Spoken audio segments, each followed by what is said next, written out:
A elaboração do Lotus Sutra, a pregação do Dharma no pico do Abutre. Até esta altura, discutimos os fatos históricos do desenvolvimento do budismo na Índia nos séculos que se seguiram imediatamente à morte de Shakyamuni.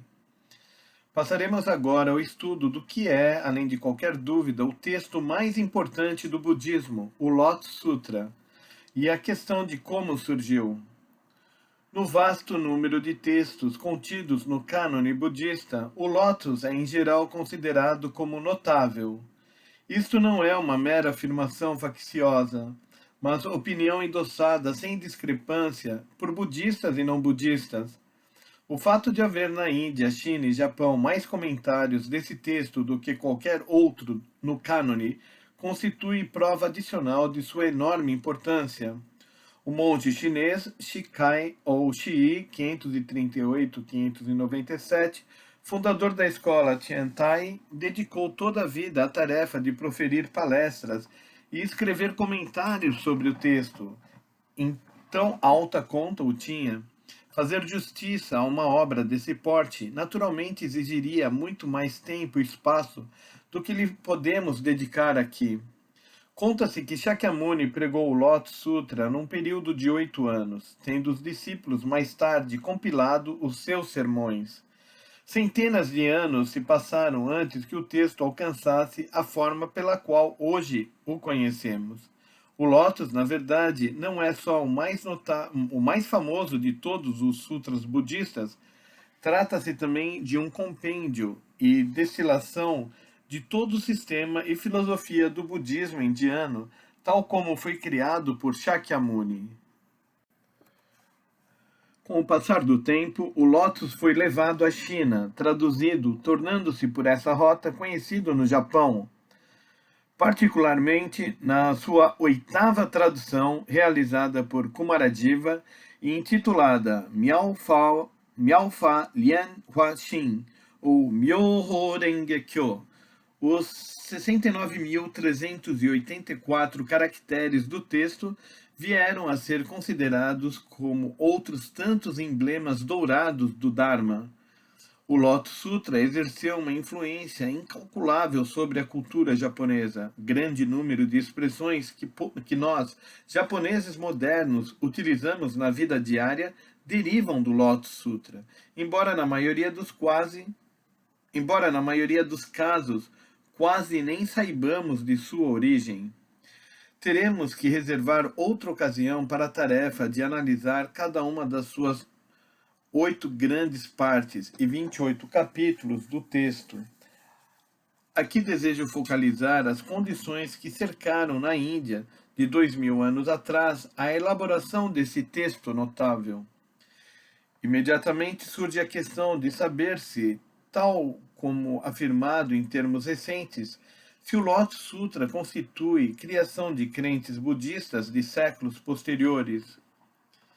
Essa possibilidade foi aventada em estudos filológicos, nos quais se sugere que a versão mais antiga do texto não poderia ter surgido antes do século I a.C., e que essa versão original foi aos poucos expandida até que, por volta do século I d.C., chegou à forma que ora possui. Por esse motivo, surgiu a acusação de que as doutrinas mahayanas expostas no texto não representam os ensinamentos reais do budismo, tal como inicialmente veiculados. Acho difícil acreditar, no entanto, que o Lotus Sutra e as demais escrituras mahayanas não tenham ligação alguma com os ensinamentos de Shakyamuni, e que sejam puras invenções de crentes de épocas posteriores, os quais simplesmente teriam acrescentado a fórmula "assim eu ouvi" ao início dos textos, com a finalidade de fazê-los parecer autênticos. Não quero sugerir, claro, que todo o vasto número de textos do cânone budista representa o registro exato dos ensinamentos de Shakyamuni, tal como ele os pronunciou. Vimos antes que, segundo os relatos históricos disponíveis, o primeiro conselho reuniu-se pouco depois da morte de Shakyamuni, a fim de pôr ordem em seus ensinamentos, e que nos 200 ou 300 anos seguintes eles foram transmitidos oralmente as palavras gravadas na memória de uma geração de discípulos após outra. Os estudiosos supõem que só por volta do século I a.C. os textos foram escritos na forma que hoje o conhecemos. Isto significa que as formas escritas dos textos hinayanas não são, na verdade, mais antigas do que os primeiros textos mahayanas. E que, se esses podem ser rotulados e não budistas, por que não guardam ligação demonstrável com os ensinamentos de Shakyamuni? Então, a mesma coisa pode ser dita a respeito dos textos hinayanas básicos, como os Agama ou Agon Sutras. Acho que o importante a considerar aqui não são os achados da filologia, mas o fato de que as obras do cânone budista, incluindo os textos hinayanas e mahayanas, foram lidas tradicionalmente como exposições do Dharma e que, como tal, tornaram-se parte viva do pensamento religioso e filosófico dos povos da Ásia. É essa característica viva e duradoura delas que constitui a essência da religião. Acredito, por conseguinte, que é correto considerá-las como produto de trabalho cuidadoso e paciente de antigos discípulos, a fim de transmitir os ensinamentos de Shakyamuni exatamente como lhes foram revelados durante o período de 50 anos que se seguiu à sua iluminação. A filologia não pode nem provar nem refutar essa tese, e não devemos permitir que suas críticas nos distraiam do estudo, muito mais importante do que o conteúdo desses escritos. Repetindo, a filologia não pode nem provar nem refutar essa tese, e não devemos permitir que suas críticas nos distraiam do estudo, muito mais importante, do conteúdo desses escritos. Aqui enfrentamos um problema que tem perturbado estudiosos do budismo e de textos budistas através dos tempos. Porque se eles constituem, em essência, os ensinamentos de Shakyamuni, parece que às vezes diferem e mesmo se contradizem. Na tentativa de explicar as diferenças e contradições, temos que levar em conta uma série de aspectos. Em primeiro lugar, há o fato de que, no curso de 50 anos de pregação, podemos naturalmente supor que houve certo grau de mudança e evolução na maneira como Shakyamuni apresentou suas ideias. Alcançando a iluminação sob a árvore Bodhi, em Bodh Gaya, ele pregou mais tarde seu primeiro sermão no Parque dos Servos, em Benares. Mas será razoável supor que tenha continuado a repetir o mesmo sermão dia após dia, ano após ano? Não posso pensar assim. Embora os pontos fundamentais da iluminação a que chegara permanecem os mesmos, ele deve ter pensado constantemente na questão do melhor modo de explicar sua experiência e o significado dela ao povo em geral. Sem dúvida, a sabedoria aconselhava que a explicação fosse dada de certo número de maneiras diferentes, dependendo das circunstâncias em que fazia a prédica. Em primeiro lugar, ele evidentemente levou em conta a capacidade de seus ouvintes em cada época, e nessa conformidade ajustou seu discurso. E mesmo quando se dirigia a um único indivíduo, como um de seus discípulos mais chegados, é natural supor que tenha mudado o conteúdo da pregação à medida que o aluno progredia no treinamento espiritual, levando-o aos poucos, passo a passo, para os mistérios mais profundos do Dharma. Assim tomou todo o cuidado para guiar os membros da ordem, alimentando e estimulando a capacidade de cada indivíduo, até que, no fim, todos eles chegaram ao estado de Buda. Temos que considerar ainda a influência que o crescimento gradual e o desenvolvimento da ordem budista exerceram sobre o método e conteúdo dos ensinamentos de Shakyamuni. Iniciou ele sua carreira de pregador como um indivíduo isolado que desafiava o mundo intelectual da Índia antiga. Parece que foi o primeiro a dirigir sua pregação, sobretudo, aos ascetas, que se empenhavam na prática das várias austeridades religiosas, refutando as opiniões dos brahmanes e dos chamados 6 mestres não ortodoxos ou livres pensadores, e apresentando seu próprio sistema de pensamento, alicerçado na iluminação profunda que ele mesmo alcançara.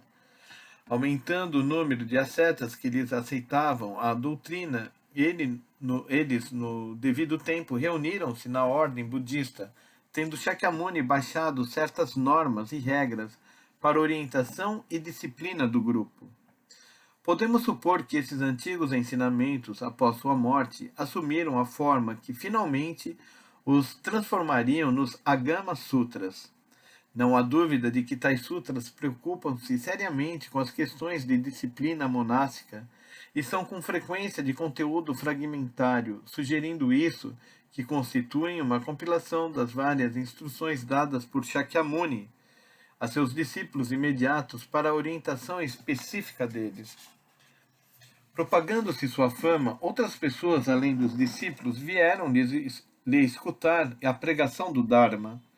Parece que inicialmente Shakyamuni não teve intenção de fundar uma ordem religiosa com muitos adeptos, e de fato proibiu mesmo que seus monges circulassem em grandes grupos. Ele mesmo fazia-se acompanhar apenas do número mínimo de discípulos quando realizava viagens missionárias, sendo sua preocupação constante a disseminação dos ensinamentos budistas pela sociedade como um todo. É mesmo possível que tenha preparado os discípulos para que fossem, principalmente, instrutores para o povo, caso em que cumpririam melhor seus desejos quando, depois de terem adquirido a própria iluminação, circulassem para ajudar na salvação das massas sofredoras. Como resultado dessas atividades de pregação, a nova religião veio a contar entre seus adeptos não só com monges, mas também com uma grande massa de crentes leigos. Tendo ensinado Dharma durante uns 40 anos após sua iluminação, Shakyamuni criara uma ampla plateia ansiosa para lhe escutar os pronunciamentos. Ele estava então com mais de 70 anos de idade, e não seria de surpreender que tivesse, nessa altura, decidido revelar ao mundo seu entendimento final da verdade, a fim de que ela pudesse ser transmitida às gerações vindouras. Nos seus últimos anos, pregou principalmente nas vizinhanças de Magadha, um dos estados mais avançados da Índia na época e centro de grande agitação intelectual. Podemos supor que representantes das numerosas comunidades budistas espalhadas por toda a Índia tenham se reunido em Rajagaha, a capital de Magadha, para ficar perto dele nos seus últimos anos. Nos subúrbios a nordeste da capital, erguia-se a colina conhecida como Gridrakuta,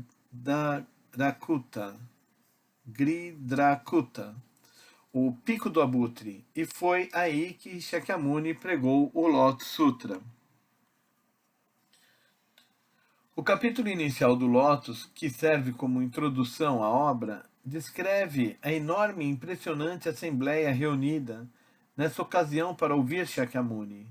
Incluía ela, segundo o texto, 12.000 monges eminentes, entre eles discípulos ilustres como Anyata Kaundana, Maha Kashyapa, Uruvela Kashyapa, Gaya Kashyapa, Nadi Kashyapa, Shariputra e Maudgalyayana, monjas como Mahaprajapati e Yashodhara, e seus 6.000 parentes, 80.000 bodhisattvas, incluindo Manjushri, Avalokiteshvara, Vaishajaraja